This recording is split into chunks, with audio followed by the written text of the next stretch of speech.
Hello everyone, good morning. This is day 8 of Virtual Connect with Group Theory.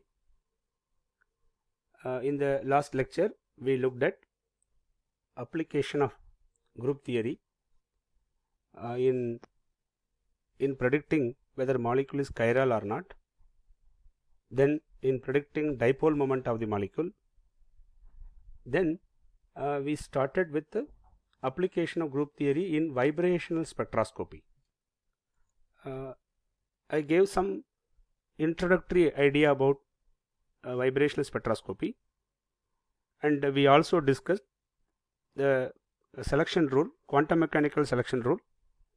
Then we started the symmetry selection rule for vibrational spectroscopy, and I gave the symmetry selection rule for IR spectroscopy. Today I am going to discuss the symmetry selection rule for Raman spectroscopy, and then we will discuss how to apply group theoretical methods in molecules and how to analyze the vibrations, the different vibrations of a molecule. So that we are going to do today. Right. So let's begin with the topic. So what is the symmetry selection rule for Raman spectroscopy? You know very well, for a vibration to be active in Raman, what is the main condition? The main condition is during vibration, polarizability of the molecule should change. So a vibration is active in Raman spectroscopy only if the polarizability of the molecule changes during vibration. This is we know already. Now in the last class I gave that for any transition to be allowed, we should calculate the transition dipole moment integral. The transition dipole moment integral for Raman spectroscopy is given as integral ground state wave function. This is the polarizability tensor, and this is the excited state wave function into d tau. So we should calculate this integral. If the integral is not equal to 0, then the transition is allowed in Raman. So you can calculate this integral by using quantum mechanical method, but that is tedious method. But we can use group theory to find whether this integral is 0 or non-zero. How?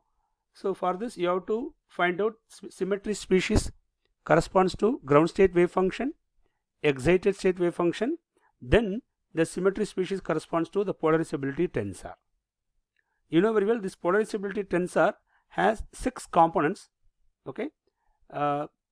Square of the x square, y square, z square, then binary products x y, x z, y z and all.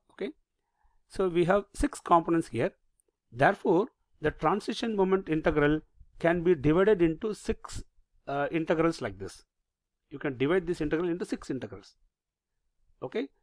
First integral consists of the alpha x square component. The second integral consists of alpha y square, alpha z square, alpha xy, alpha xz, alpha yz and so on, like that. So we have 6 integrals. Listen, if any one of the integral is non-zero, among the 6, if any one of the integrals is non-zero, then automatically m become non-zero. If m is not equal to 0, then the transition becomes an allowed transition. Are you clear? Yeah. Then and remember the ground state wave function, the ground vibrational wave function, is always it always belongs to totally symmetric irreducible representation. Keep this in your mind, very important. Ground state wave function, not only in vibration, even in rotation, even in electronic, usually the ground state wave function belongs to totally symmetric irreducible representation. Now if you multiply, listen, for the integral, for this integral to be non-zero, what you have to do? You have to find the symmetry species corresponds to each of these, and you have to do direct product, correct? So direct product of the ground state wave function, and polarizability tensor, then excited state wave function, not the direct product of these, actually direct product of their symmetry species. Okay, so you take the symmetry species of ground state wave function, symmetry species corresponds to polarizability tensor, and symmetry species corresponds to excited state wave function. Then take the direct product. If the direct product belongs to a totally symmetric irreducible representation, I repeat, if the direct product, okay, is equal to totally symmetric irreducible representation, or if the direct product gives you, sometimes it may gives you a reducible representation, reduce the representation and find out whether totally symmetric irreducible representation present in the reducible representation. If it is so, then also this integral, then also this value, this integral become non-zero. So when this integral become non-zero, if the direct product of these three, if it is equal to totally symmetric irreducible representation, or if it contains totally symmetric irreducible representation, then the integral, right, this integral becomes not equal to 0. Therefore, the vibrational transition become allowed in Raman. Okay, so the symmetry selection rule is this. What is that? The direct product of these three supposed to contain totally symmetric irreducible representation, or it should be equal to totally symmetric irreducible representation. Then the transition become allowed in Raman.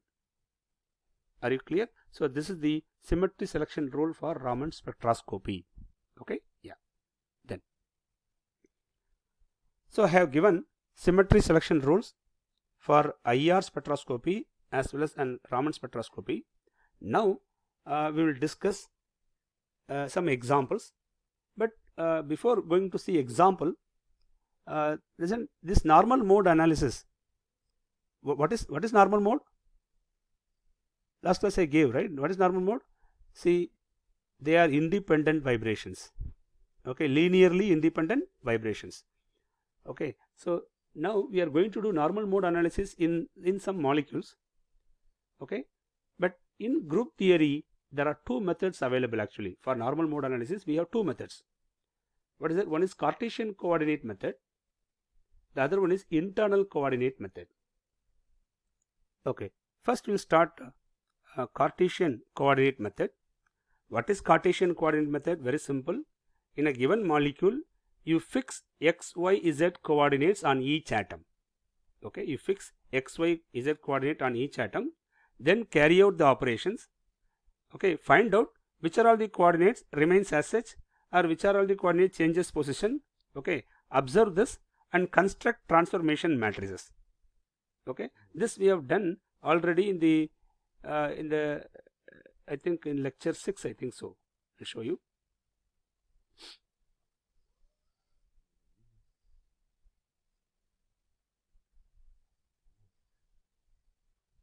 One second, yeah, here we did. Yes, see here we fixed coordinates x, y, z on each atom. Then we carried out the operations. We got 9-dimensional representation, right, for identity operation, for C2Z operation. We discussed this already. Now what I am going to do, see what we want is actually we want the character. Okay, I told you only unshifted atoms contribute in the character of the transformation matrix. Okay, so in identity operation all the three atoms are unshifted. Each atom has 3 coordinates, so all the 9 coordinates are unshifted. Therefore character of this transformation matrix is 9.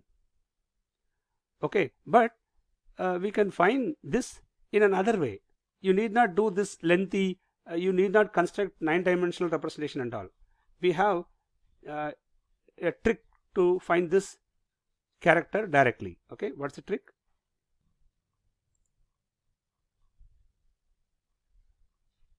Yeah, so what's the trick?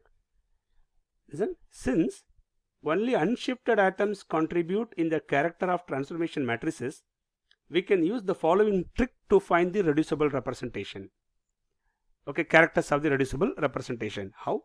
Listen. Yeah, you take the bend shape of the water molecule and fix the coordinates, right, Cartesian coordinates.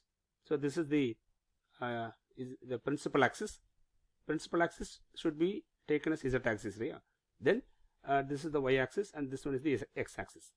Listen, y and z are in the plane of the screen. X axis is perpendicular to the screen. Okay, just imagine like that. Now what I am going to do, listen, water molecule belongs to C2V point group. In C2V point group we have the operations identity C2Ez, sigma V xz and sigma V yz. Now what I am going to do, first I will find out what is the number of unshifted atoms. Okay, listen, if you carry out identity operation, right, what is identity operation? Doing nothing. So all the 3 atoms remains in the same position. So number of unshifted atom is 3. Okay, then what is C2Z? C2Z, we should rotate this molecule along the principal axis through 180 degree. So if you rotate through 180 degree, what will happen? This hydrogen will go here and this hydrogen will come here. So these 2 hydrogen, they exchange their position. Okay, whereas the oxygen atom remains in the same position. So number of unshifted atom is only 1. Only oxygen atom remains, okay, remains unshifted, right? Then the next one, what is the sigma V xz operation? Listen, this is z axis and x axis is perpendicular to the screen. So if you keep a plane, if you keep a plane passing through x axis and z axis, and if you do reflection, what will happen? The plane is passing through oxygen atom. If you do reflection, this hydrogen will reflect here and this hydrogen will reflect here. So the 2 hydrogen atom changes their position, whereas the oxygen atom remains as such. Therefore again the number of unshifted atom is 1. What is sigma V yz? Sigma yz, listen, you have to keep a plane, right, passing through y axis and z axis. Since the molecule is present in yz plane, okay, so this plane is passing through all the 3 atoms, and if you do reflection, all the 3 atoms remains in the same position because the plane passing through all the 3 atoms. Okay, so number of unshifted atom is 3.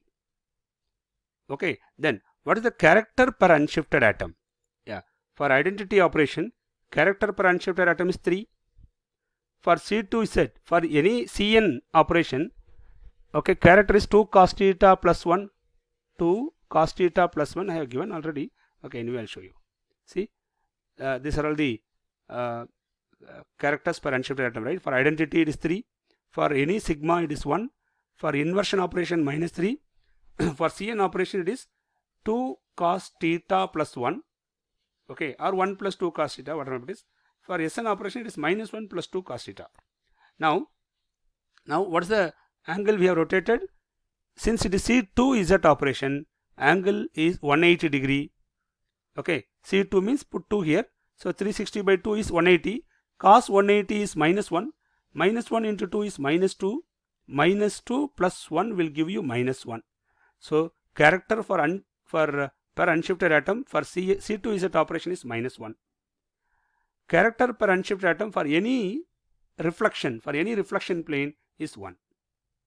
Are you able to understand? So listen, these are all number of unshifted atoms, and these will give you character per unshifted atom.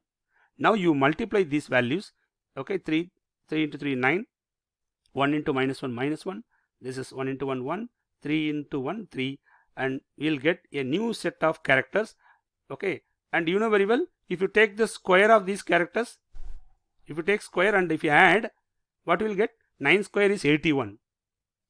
Okay, that itself is very large compared to the order of the group, right? What is the order of the group?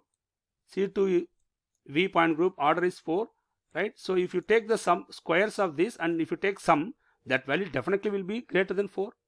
If the value is greater than 4, then it should be a reducible representation. Are you clear? So what is the characters for the reducible representation? Okay, you know, well, this gamma symbol indicate representation, and we have used 3n coordinates. Okay, 3 coordinates on each atom, right? 3n coordinates. Okay, so we got these characters for the reducible representation. Are you clear? Now what we have to do?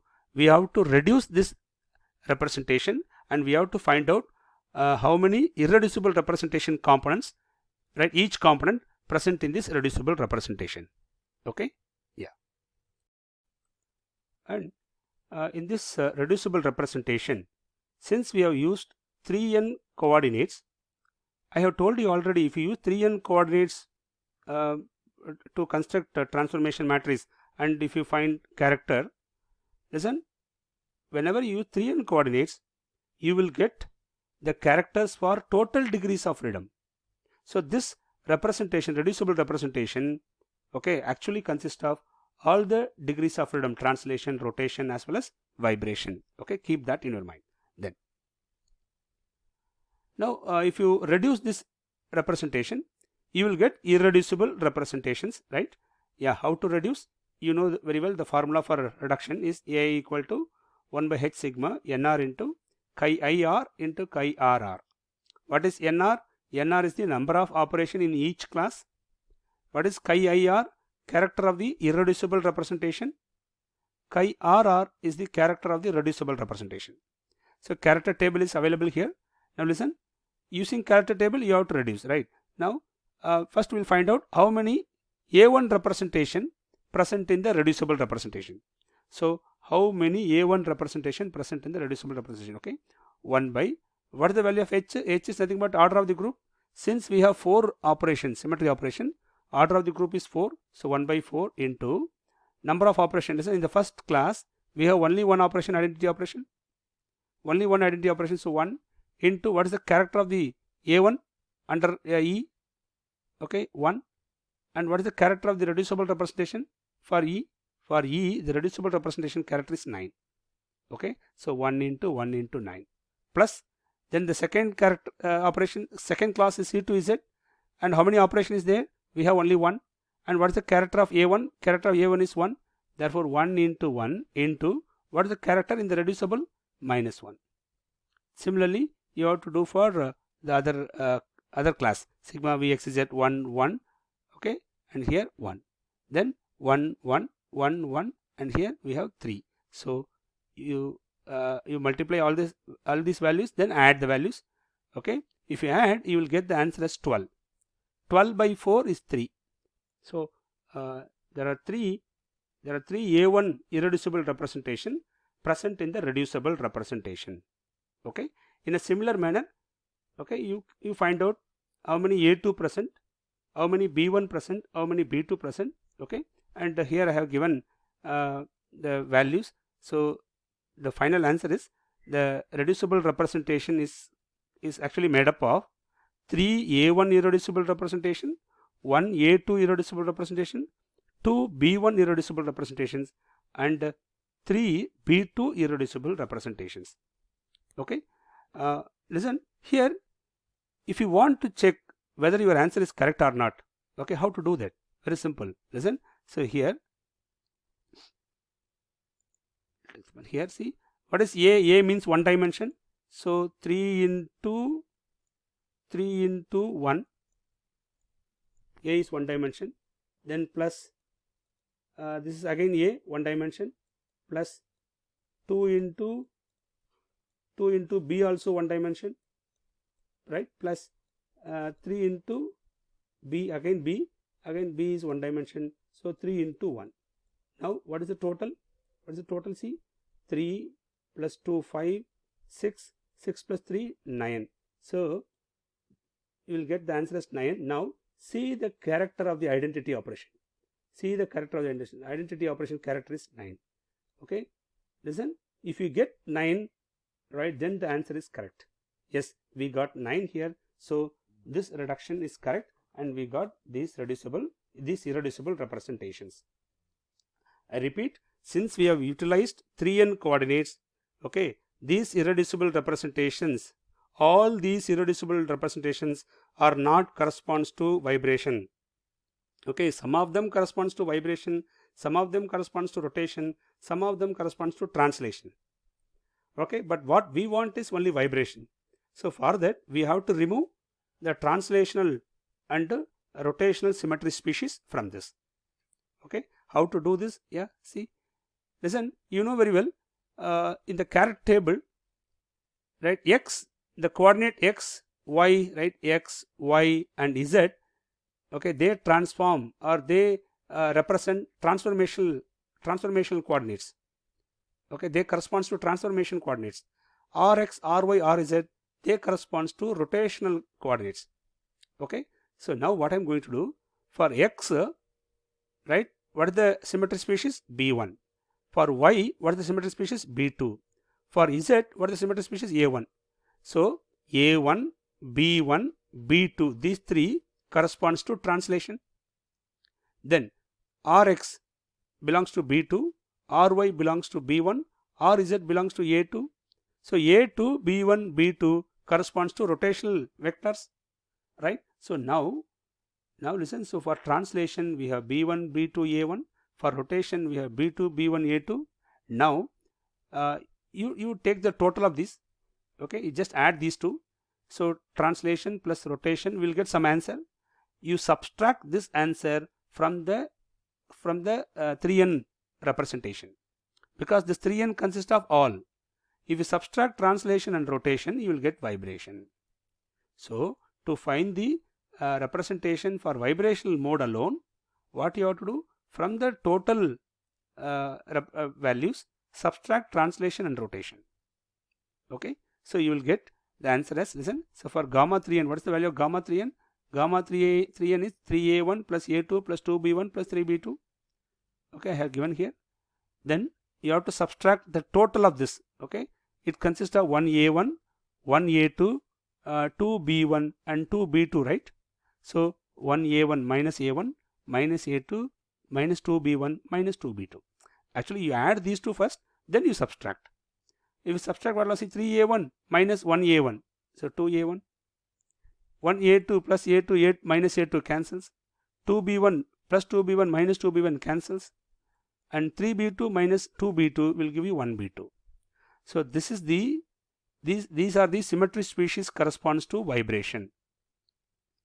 Are you able to follow? Yeah. So using this Cartesian coordinate method, we can find the symmetry species corresponds to vibrations, okay, of water molecule. Okay, yeah.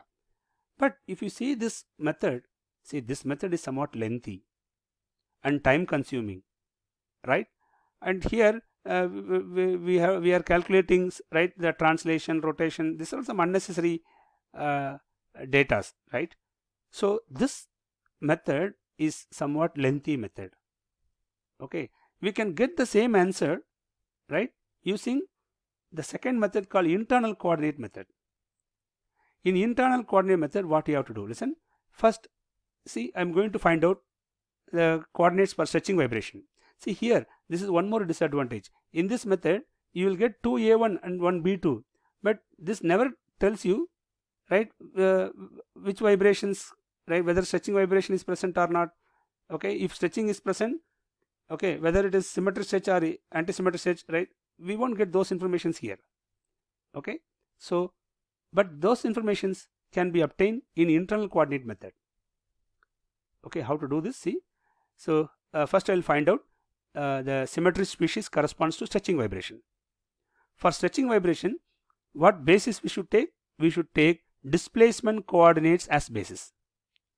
Okay, displacement coordinates are nothing but internal coordinates. What is displacement coordinates? Say, in water molecule, you take each bond as displacement coordinate. Okay, so this bond I am going to take it as displacement coordinate R1, and this bond I am going to take as R2. So R1 and R2 are displacement coordinates, also called internal coordinates. Now what I am going to do? I am going to do symmetry operations on this, and I am going to find out what this R1 and R2 becomes. Okay, see. So I'll take the point group, and these are all the symmetry operations. Now I'm going to find out number of unshifted coordinates. Okay, we have two coordinates R1 and R2. Right, these are all called internal coordinates. Okay. Now we have to find out number of unshifted coordinates, because you know very well only unshifted coordinates contribute in the character. Okay. So if you do identity operation, both the coordinates remains as such.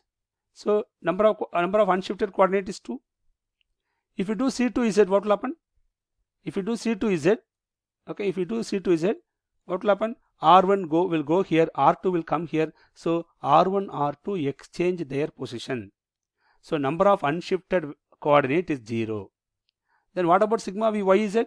You know, I'm sorry, sigma v x z. You know very well, this is z axis. X axis is perpendicular to the screen. So if you place a plane passing through z axis and x axis, that plane passes at the middle and through the oxygen atom. And if you do reflection, this hydrogen will reflect here and this hydrogen will reflect here. So the two hydrogen exchange their position, whereas the oxygen atom remains in the same position. So, but since the two bonds, the two coordinates r1 and r2, right? When this hydrogen goes here, r1 will go here and r2 will come here. So r1, r2 exchange their position. So number of unshifted coordinate is 0. And what is sigma v y z? Sigma y z passing through the molecule. Sigma y z plane is this plane. Okay, if you do reflection, r1, r2 remains in the same position. Why? Because the plane is passing through all the atoms and the plane also passes through the bonds. Since it passes through the bonds, if you do reflection, okay, the position of the atom does not change, okay, and r1 and r2 remains in the same position. So number of unshifted coordinate is 2. Are you clear? Now listen. So we get these characters for the representation. Now listen carefully. This is the reducible representation for the stretching mode of vibrations, right? And one more information here. This representation, okay, it consists of only stretching. Okay, there is no translation and rotation part here. So we have avoided or we have eliminated the translation contribution and rotation contribution here. So if you reduce this representation, we directly get only the stretching. The representation corresponds to stretching mode. Okay, so if you reduce this using the reduction formula, we will get these answers. Okay, we have one A1 representation, irreducible representation, and one B2 irreducible representations are present. So the stretching mode consists of two representations, A1 and B2.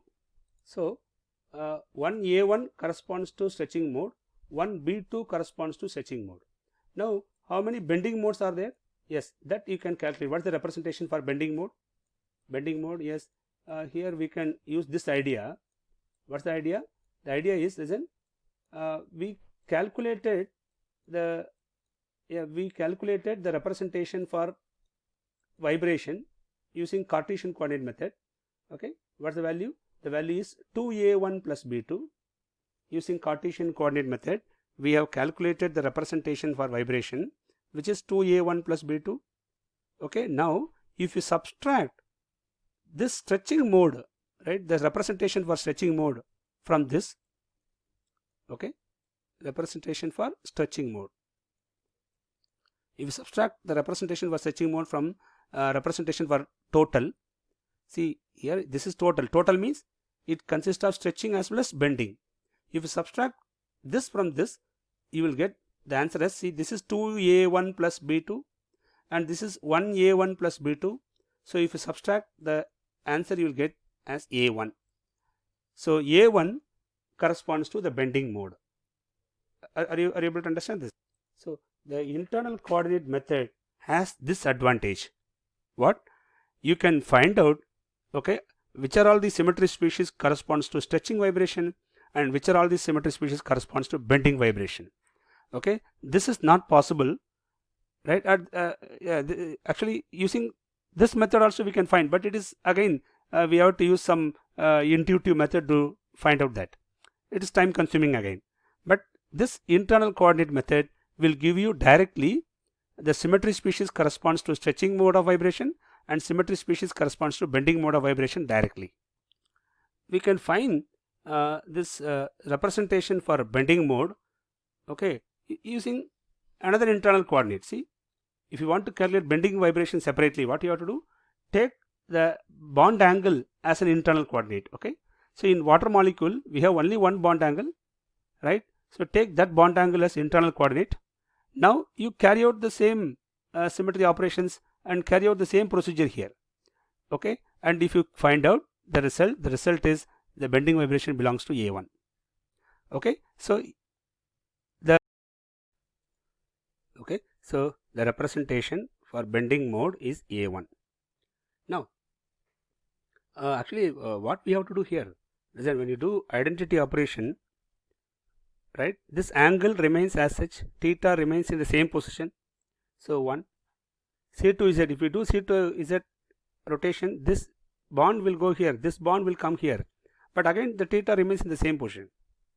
Okay, and what about sigma Vxz? If you do sigma Vxz, if you keep plane here, and if you do reflection, this hydrogen will come here, this hydrogen will go here, again the angle remains in the same position. If you do sigma Vyz, Yz passing through all the atoms, again the theta remains the same position.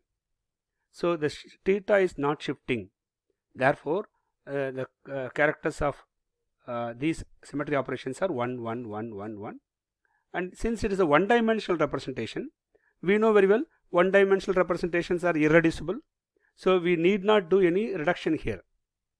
Are you able to follow? See, in the previous case, we did reduction because it is a two-dimensional representation, right? It is two-dimensional representation, so we reduced it and we found that it consists of two one-dimensional. But in the bending mode, the characters are 1, 1, 1, 1, right? And the identity character is 1, so it is a one-dimensional representation. I told you in many places that one-dimensional representations are always irreducible. So this is an irreducible representation. In C2V character table, these characters +1, +1, +1, +1 corresponds to A1 irreducible representation. So the symmetry species corresponds to bending mode is A1. Are you able to understand? Now listen, if you do subtraction, by subtraction method also we get only one A1, and by using this method also we get only one A1. Okay, but why I am telling here, because this method, internal coordinate method, has a disadvantage. What is the disadvantage? Listen, when you do calculation of representation corresponds to bending mode, okay, in some molecule you may get answers which may be little greater than that we calculated using the subtraction method. Are you able to understand? Usually subtraction will give you the correct answer, but if you do calculation using this method, sometimes you will end up with some additional representation. Are you able to understand? So what you have to do, you have to remove those additional irreducible representations. Okay, so this is one disadvantage of this internal coordinate method. Okay, I'm not going to show examples based on that, but if you take boron trifluoride, okay, boron trifluoride has this problem. Okay, so if you are interested, you please go through and find out what type of additional irreducible representation that comes in the bending representation. Okay, just check it, right? Yeah, then. Okay, now listen.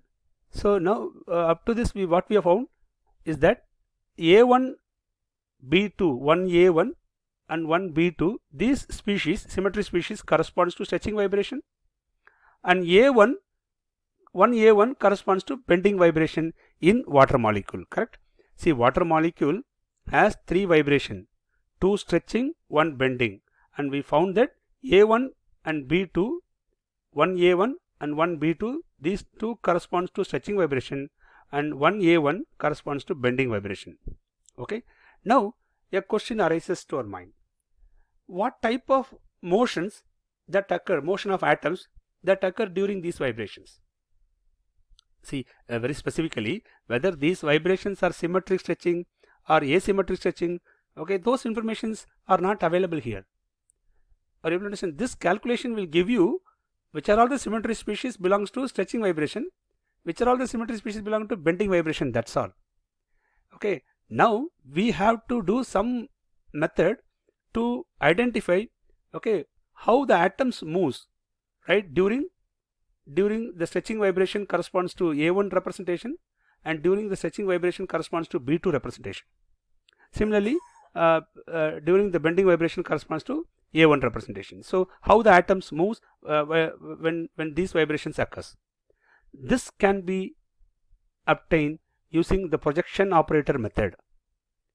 Okay, so Now I am going to introduce projection operator method, and using that projection operator method, how to find out, okay, whether the vibration is symmetric stretch or asymmetric stretch, whether the bending vibration is in plane bending, symmetric bending, right? Yeah, you can analyze all these things using this projection operator. Okay, yeah. So this is the projection operator, right?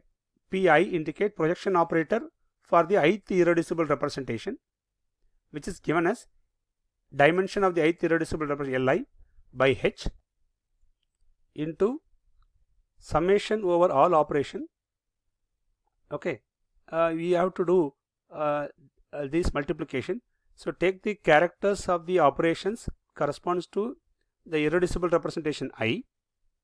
Okay, then do the operation on the given function. This is actually an operator. You know very well, operator operates on a function, okay, and gives you a new function. It transforms the function, or it will project the function. Are you able to understand? So this is the projection operator. So what you have to do, you take some function, first operate, do the symmetry operation on that function, then multiply the result with the characters of the irreducible representation, then add all the values. Okay, that will give you the projected function. Okay, the projected function is usually it is called as symmetry adapted linear combinations, right? Yeah, we are going to discuss so many aspects here as we proceed. Okay, yeah. So this is the projection operator formula. Listen, as we are interested only on the functions, right? I'm not going to consider these constants and all. So I'll remove the constants. Therefore, the projection operator formula, this is actually a simplified formula. Okay, this is the correct formula, and actually it is called incomplete projection operator formula. We also have complete projection operator, but the complete projection operator formula is not useful for us. Okay, what is the difference between complete projection operator and incomplete projection operator? Complete projection operator take care of all the elements present in the matrices of the symmetry operations in the ith irreducible representation, whereas this incomplete projection operator take care of only the diagonal elements. So this is somewhat simple compared to the complete projection operator, and this incomplete projection operator is very useful for us. Okay, very specifically in chemical problems. Okay, so that's why I don't want to show that complete projection operator here, so I didn't show that. Okay, I'm taking only the useful projection operator for chemical problems. Okay, yeah, so this is the projection operator. Now and this is the simplified form of projection operator. How to apply projection operator? Very simple. Remember, you take any function, okay, then apply the symmetry operation to the function. You will get some result.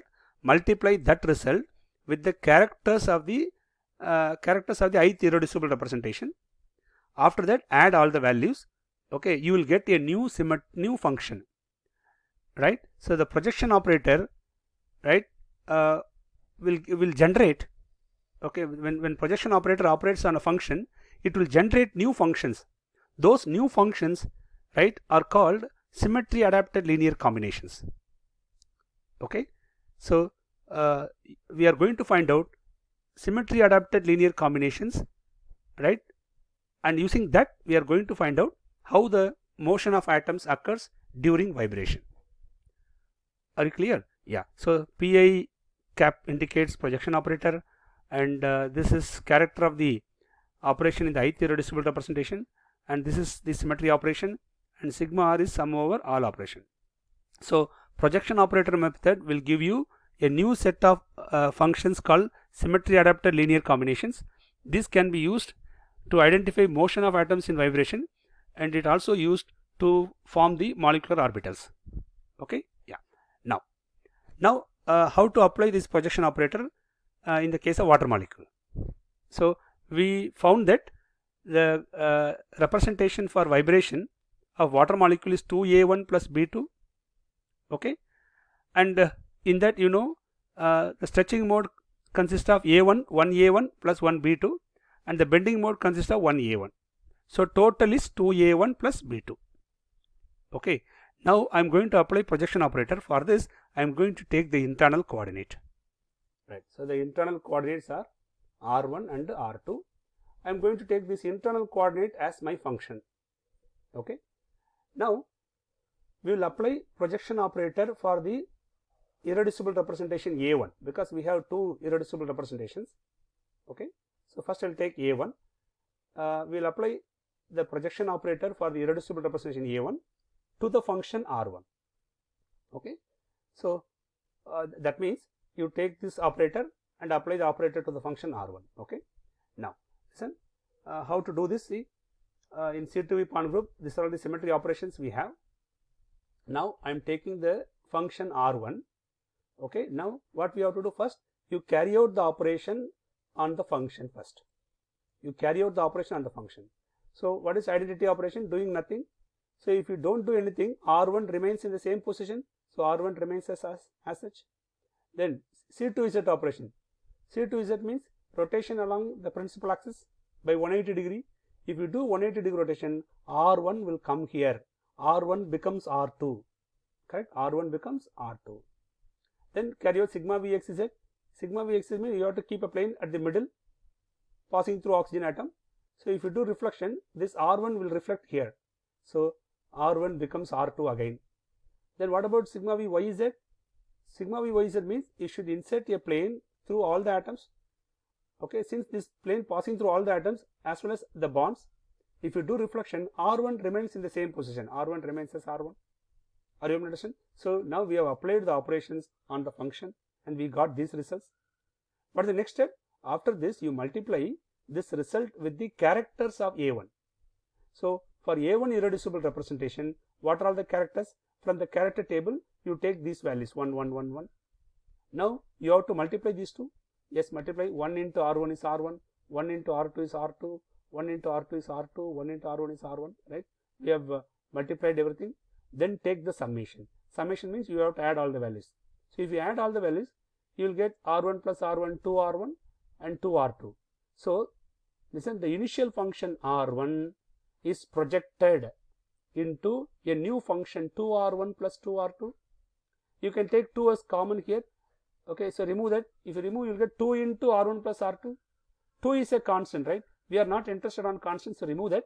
So what is the function? The function is r1 plus r2. So projection operator corresponds to the irreducible representation a1. Okay, projected the function r1 into r1 plus r2.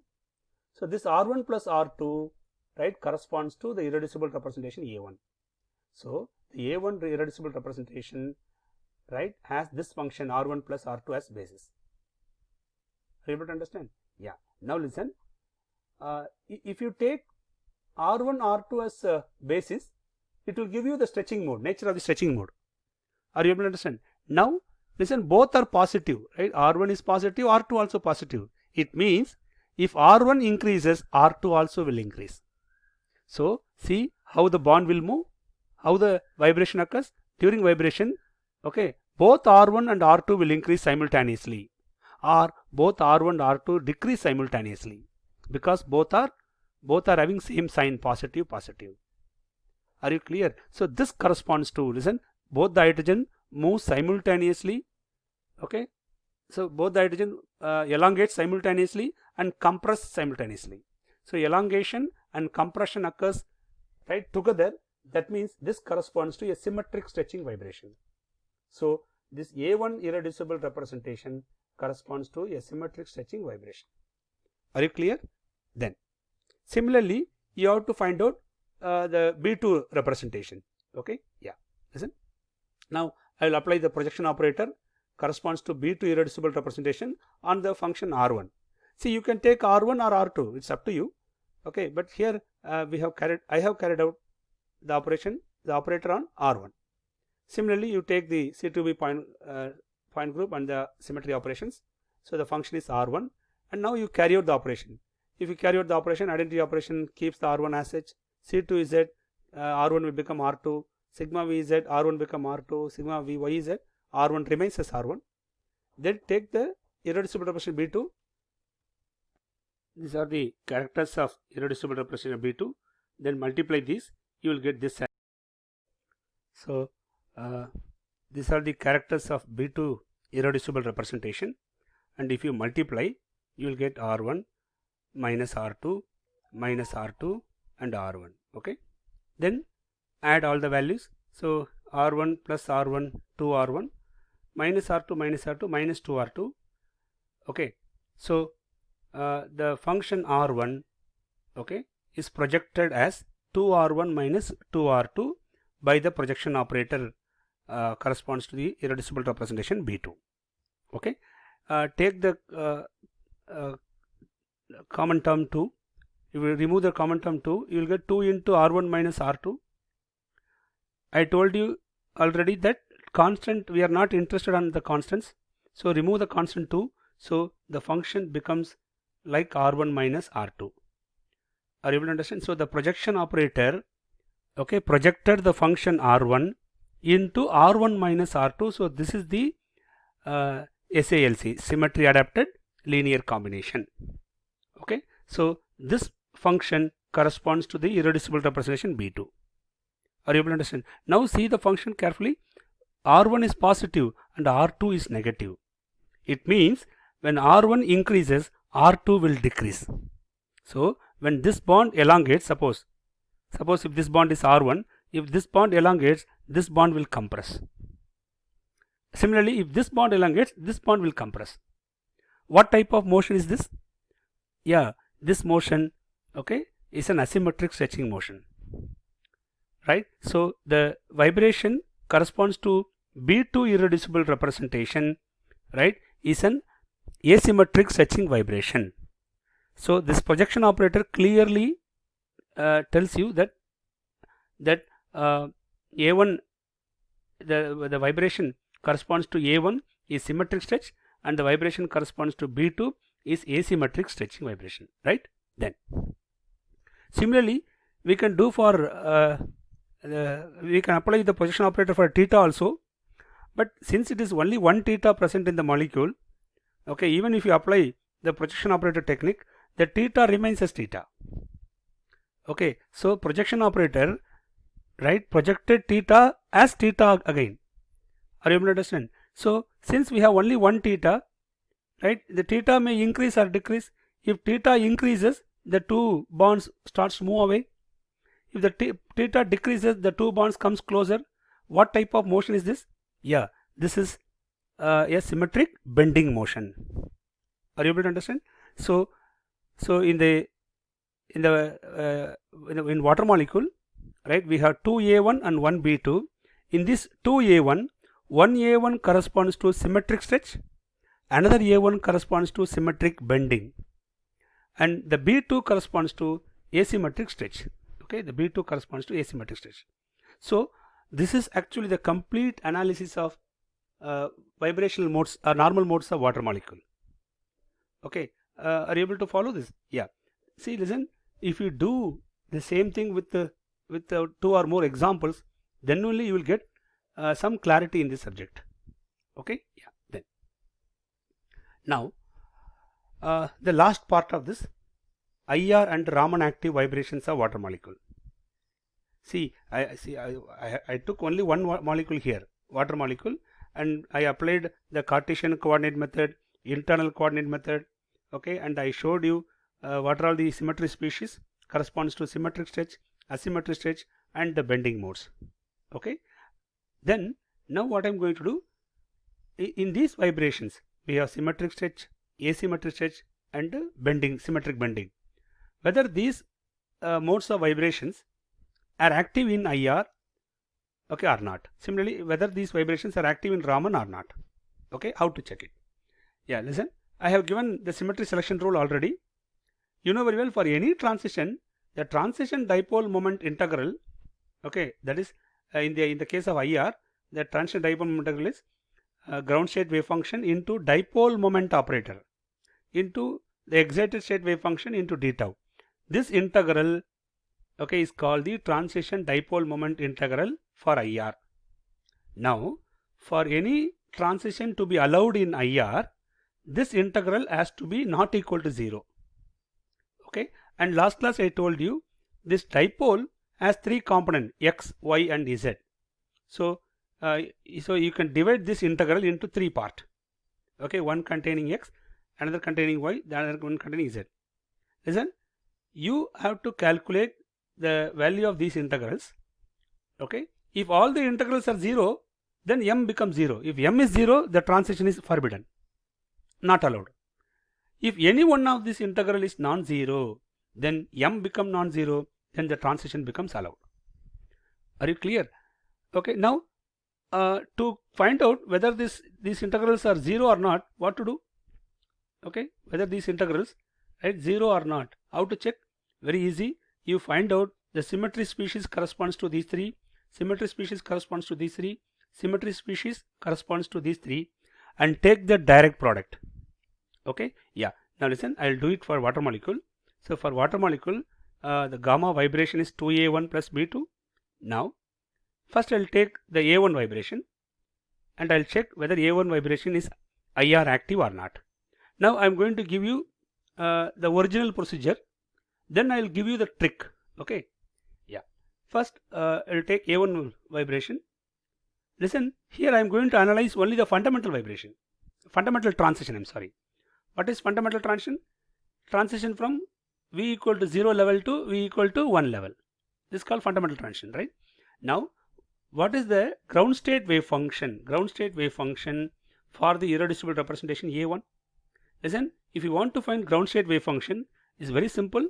Take the character of A1, okay, and put the power as V.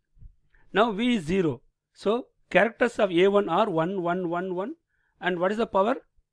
Power is V, and in for ground state V is equal to 0. So in the powers of these characters you put 0, 0, 0. You know very well, anything power 0 is 1. So this become 1, this become 1, this become 1, this become 1. And now see these characters. These characters corresponds to the irreducible representation A1. So the ground state wave function, right? Ground vibrational state wave function corresponds to A1. I have told you already. In general, ground state wave function is A1, totally symmetric irreducible representation, right? Then, what about the excited state? Use the same idea here. Listen, for excited state, since we are talking only about the fundamental transition, the excited state is V equal to 1. So for the irreducible representation A1, the characters are 1, 1, 1, 1, right? Now in the power you put V equal to 1, right? So 1 power 1 power 1 power 1 power 1. You know very well 1 power 1 also 1. So 1 1 1 1. This is again corresponds to the irreducible representation A1. Okay, so now we found out the ground state wave function symmetry and the excited state wave function symmetries. Now we have to find out the symmetries corresponds to XYZ. Listen, XYZs are symmetry species are available in the character table. See, in the character table, in the third column, we have X, Y, Z. So X transforms like B1. Okay, X transforms like B1. Then Y transforms like B2. And Z transforms like A1. Okay, now we got the symmetry species for X, Y, Z. Now what we have to do? We have to calculate the direct product. So for the first one, psi G X psi E. Okay, psi G corresponds to A1 species, X corresponds to B1, psi E corresponds to A1. So take the direct product. Okay, what is direct product? Very simple. You just multiply the characters of these representation. For A1 representation, see the character table. In A1 representation, all the characters are 1, 1, 1, 1, 1. And for B1, the characters are 1, minus 1, 1, minus 1. Okay, so for A1, see, for A1, the characters are 1, right? 1, 1, 1 for A1. And for B1, the characters are 1, minus 1, 1, minus 1. Okay. And for A1 again, the characters are 1, 1, 1, 1. Okay. You just multiply all these three. So 1 into 1 into 1, 1. 1 into minus 1, minus 1. Minus 1 into 1, again minus 1. This is 1. This is again minus 1. So this corresponds to B1 representation again. Are you able to understand? So direct product of these three irreducible representation gives you the answer as B1. You know very well B1 is not a totally symmetric irreducible representation. Therefore, the integral consists of this, okay, must be 0. Okay, listen, then we have to find out the second integral, psi g y psi e. Now first find out the direct product. Psi g symmetry species A1, psi e symmetry species A1. For y symmetry species is y2, B2, I'm sorry. Now you calculate the direct product, okay, in a similar manner. Okay, you just use the A1 characters and B2 characters, and if you multiply, you will get the answer as B2. Listen, we can say the other way. Listen, since this is totally symmetric, if you multiply any irreducible representation with totally symmetric, you will get the same value. So A1 into B2 is B2 again, B2 into A1 again B2. Now listen, B2 is not totally symmetric, therefore this integral also 0. Now we'll go to third one, psi g z psi e. Psi g is A1, z also A1, psi e also A1, right? See, z is also A1, right? So psi g, z, psi e all are A1. Since all are A1, if you multiply all the three, you will get the answer again as A1.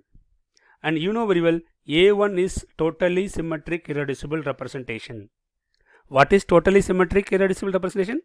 In an irreducible representation, okay, the irreducible representation whose characters are +1. If all the characters are +1, then that irreducible representation is called totally symmetric irreducible representation. So here A1 is totally symmetric, therefore this integral, right, psi g z psi e d tau is not equal to 0. Okay, since, listen, I told you among these three, if any one is not equal to 0, then m is not equal to 0. If m is not equal to 0, then the transition corresponds to A1 or active in IR. You know very well, two transitions, one is symmetric stretch, the other one is symmetric bending.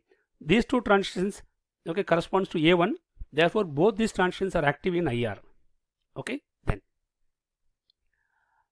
now what about B2? So we have to do the similar procedure.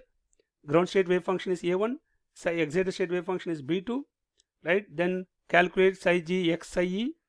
Okay, you'll get A2. Therefore this integral is 0. Here you will get A1. This A1 is totally symmetric. Therefore this integral is not equal to 0. The third integral is gives you the B2. This is also 0. So since this integral is not 0, m is non-zero. If m is not 0, then the transition corresponds to B2 also IR active.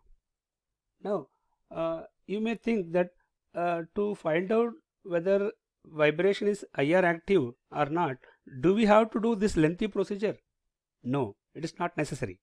But this is the correct methodology. But I am going to give you the trick.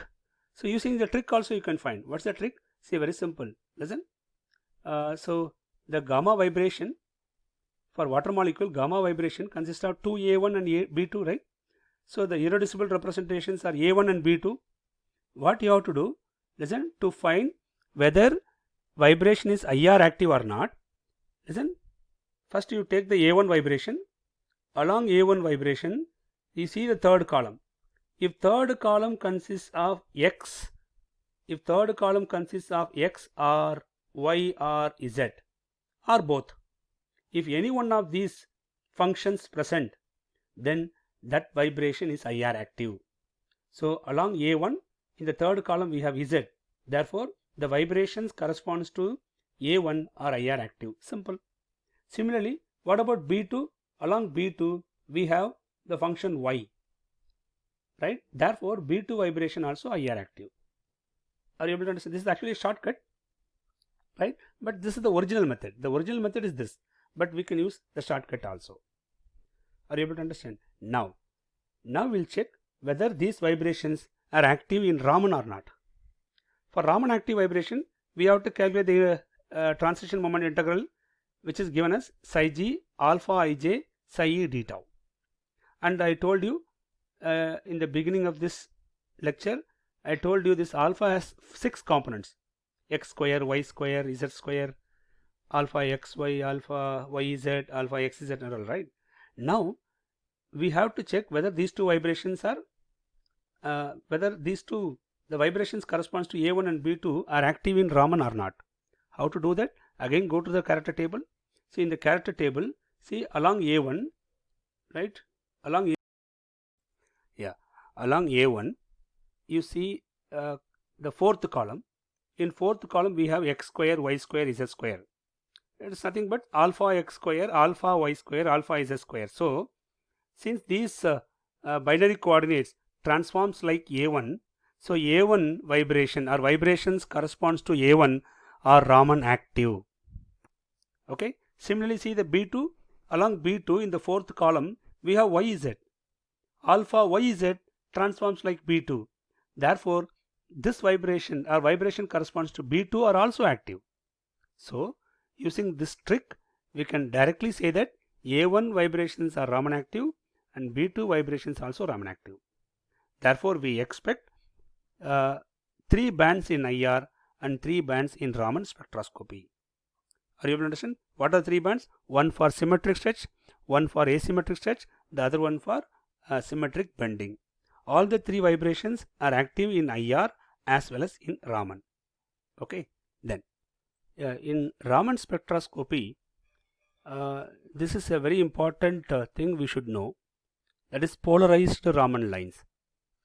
Listen, you know very well in Raman spectroscopy, if you have a sample and if you pass the radiation, okay, or light, okay, light will interact with the sample and will measure the intensity of the scattered light.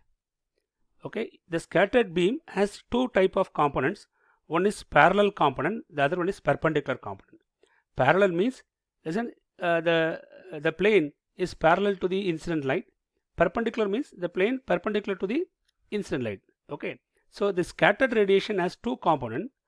Listen, while recording Raman, okay, we usually record both the components. So intensity of the parallel component, intensity of the perpendicular component, both will appear in the Raman spectrum. What you have to do? You have to calculate depolarization ratio.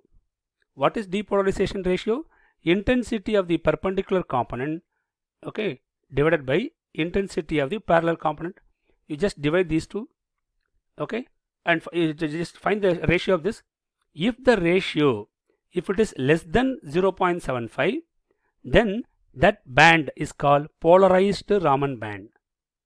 If the ratio, depolarization ratio, is equal to or greater than 0.75, then those bands are called depolarized Raman band. So in Raman spectroscopy, we get polarized Raman bands and depolarized Raman band. Now, what is the application of group theory here? Listen. If vibrations belongs to totally symmetric irreducible representation, right, then those vibrations will give you polarized Raman line. Okay, so you just check whether the bands are polarized band or not, right? That polarized Raman band corresponds to totally symmetric irreducible representation. So in water molecule, the symmetric stretch vibration and symmetric bending vibration, both these vibrations belong to A1. Asymmetric stretch belong to B2, that you know. Now, since A1 is totally symmetric irreducible representation, okay, these 2 bands in Raman spectroscopy, okay, will appear as polarized Raman bands or polarized Raman line. Are you clear? Yeah. So this is a very important thing you should know. Okay, then. Yeah. So with this, we have completed the vibrational analysis of water molecule. Listen, I have given the 2 important group theoretical methods for vibration analysis. One is Cartesian coordinate method, the other one is internal coordinate method, and I gave you what are the advantages and disadvantages of these methods. Then I also introduced the projection operator, right? Projection operator is an important tool by which you can find out how the atoms move during these vibrations, and using that you can find out whether the vibration is symmetric stretch or asymmetric stretch, symmetric bending, okay, asymmetric bending, in plane bending, out of plane bending. Lot of informations are available there. So those information can be obtained using the projection operator technique.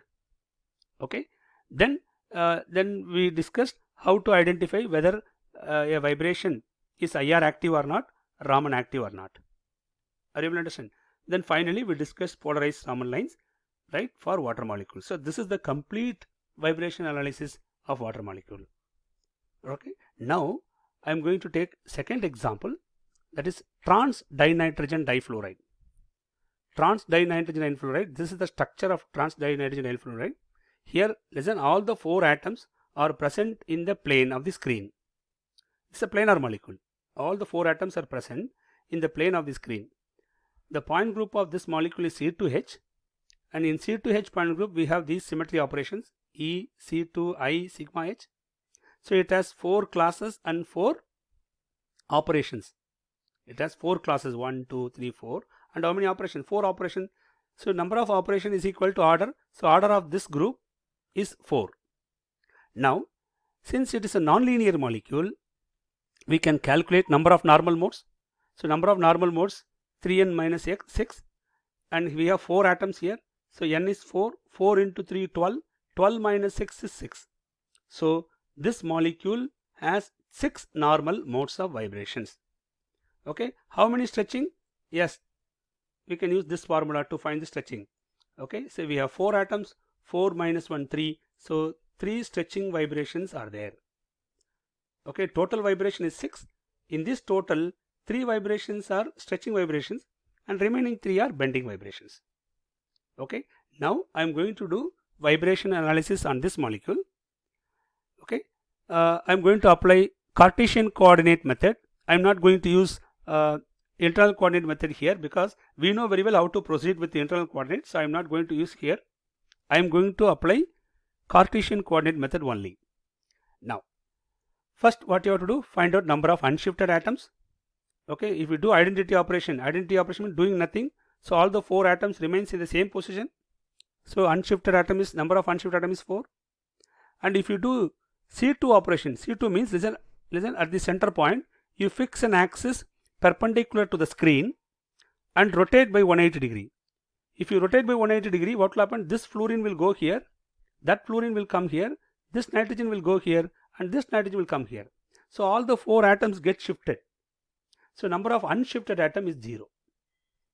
Similarly, you do inversion. Inversion means at the center point you have to invert the atoms, right? Bring this nitrogen here, this fluorine here, and that fluorine here. So all the 4 atoms changing their position. Therefore, number of unshifted atom is 0 again. What is horizontal plane?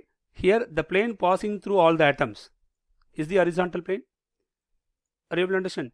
Since this plane passing through all the atoms, if you do reflection, these atoms remains in their same position. Okay, so number of unshifted atom is 4. Then what is the character per unshifted atom?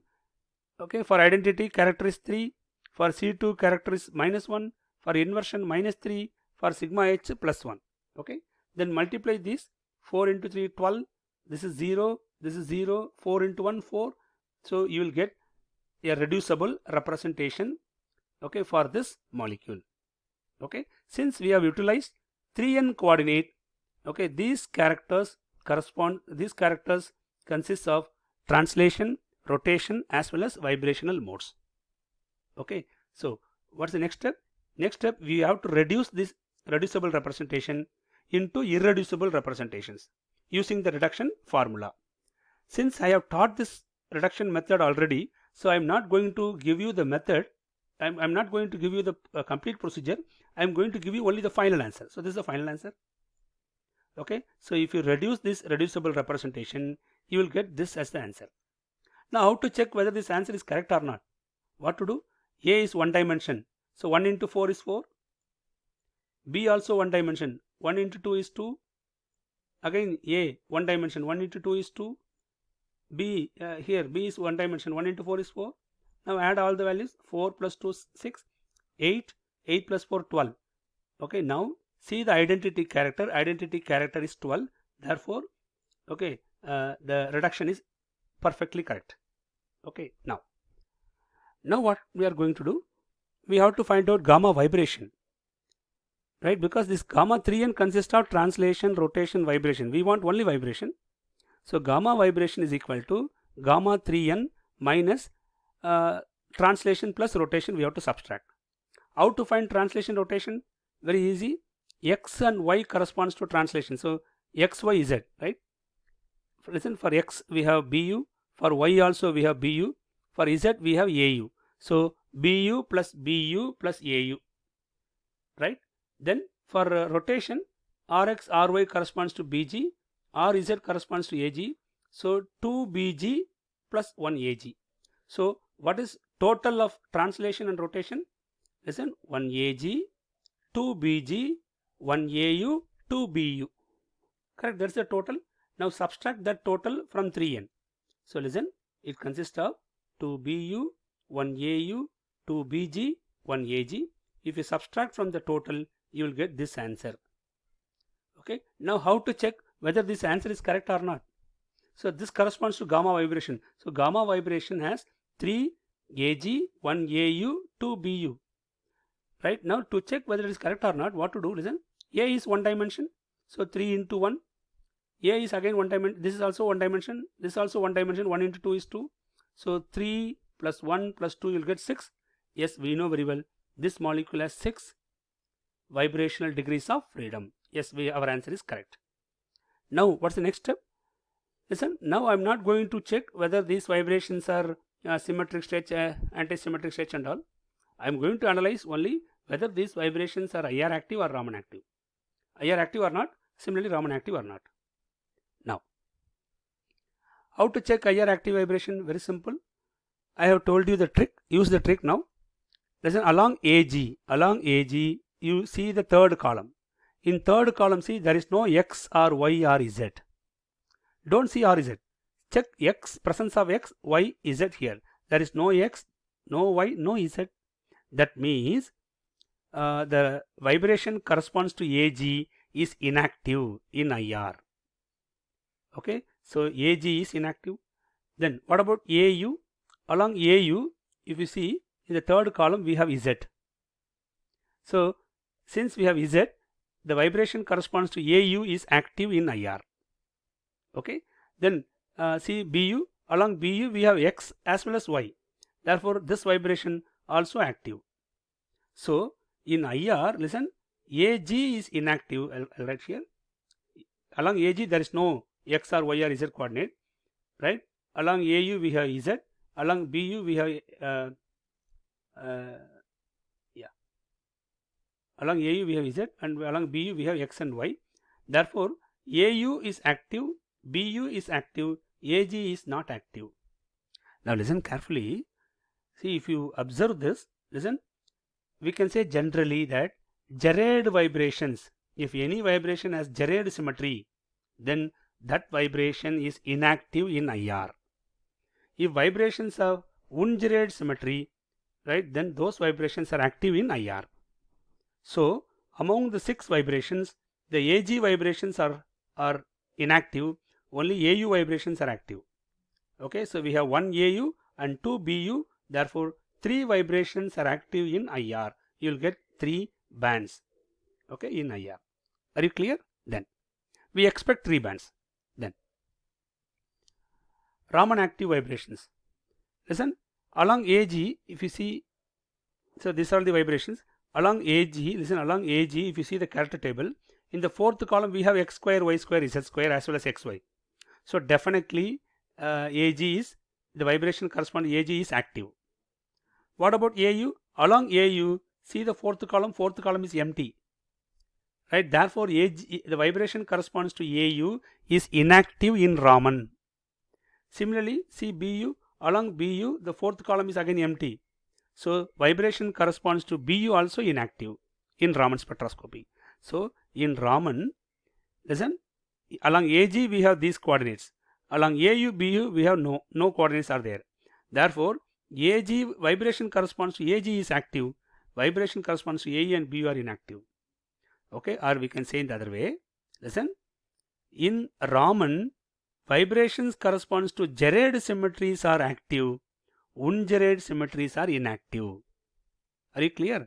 And since we have 3 AG here, so you'll get 3 fundamental bands in the Raman spectroscopy. Are you able to follow? Yeah, good. Then in Raman, since all these are AG, totally symmetric Gerard superposition, so all the 3 fundamental bands will give you polarized Raman bands. Okay, so you'll get 3 polarized Raman bands in the Raman spectroscopy. So these three vibrations, the vibrations corresponds to AG symmetry.